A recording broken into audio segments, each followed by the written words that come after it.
ഒരു ദിവസം ഉമർ റളിയല്ലാഹു അൻഹു നബി സല്ലല്ലാഹു അലൈഹി വസല്ലം തങ്ങളുടെ വീട്ടിലെത്തി. നബി സല്ലല്ലാഹു അലൈഹി വസല്ലം തങ്ങൾ ഈത്തപ്പനയോലയിൽ വിശ്രമിക്കുകയായിരുന്നു. ഉമറിനെ കണ്ടപ്പോൾ നബി സല്ലല്ലാഹു അലൈഹി വസല്ലം തങ്ങൾ എഴുന്നേറ്റു. ഉമർ നബി സല്ലല്ലാഹു അലൈഹി വസല്ലം തങ്ങളുടെ അരികത്തിരുന്നു.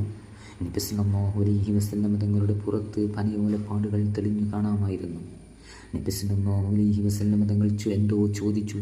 പക്ഷേ ഉമർ മുറിയുടെ ചുറ്റും നോക്കുകയായിരുന്നു. സ്നേഹ റസൂൽ സല്ലല്ലാഹു അലൈഹി വസല്ലം തങ്ങൾ കൂട്ടുകാരനെ നോക്കി.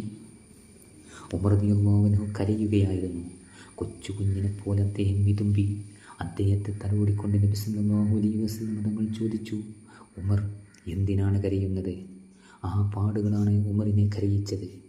സത്യവിശ്വാസികളുടെ നേതാവ്, ഒരു സാമ്രാജ്യത്വത്തിൻ്റെ അധിപൻ, ഇതാ ഈ ചൂടിക്കട്ടിലും വെള്ളപ്പാത്രവും ഒരു പിടി ധാന്യവും മാത്രം സ്വന്തമുള്ള ചക്രവർത്തി. ഇതിനേക്കാൾ ദാരിദ്ര്യം ആ രാജ്യത്ത് മറ്റാരും അനുഭവിക്കുന്നുണ്ടാവില്ല. ഉമറിൻ്റെ മനസ്സ് വേദന കൊണ്ട് വന്നു. നിയന്ത്രിച്ചിട്ടും നിൽക്കാതെ അദ്ദേഹം കരഞ്ഞു.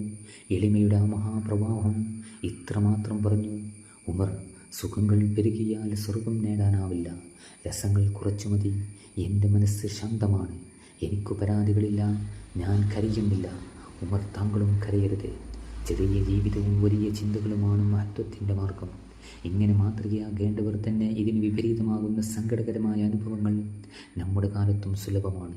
നബി സല്ലല്ലാഹു അലൈഹി വസല്ലം തങ്ങൾ പറഞ്ഞതുപോലെ നമുക്കും കുറച്ചു മതി. കൊതി തീരുവോളം ഒന്നും കിട്ടരുത്. സ്വർഗത്തിൽ വിശ്വാസമുണ്ടെങ്കിൽ ആ സ്വർഗത്തിനാവട്ടെ നമ്മുടെ കൊതി. അല്ലാഹുമ്മ സ്വല്ലി അലാ സയ്യിദിനാ മുഹമ്മദിൻ വഅലാ ആലി സയ്യിദിനാ മുഹമ്മദിൻ വബാരിക് വസല്ലിം അലൈഹി.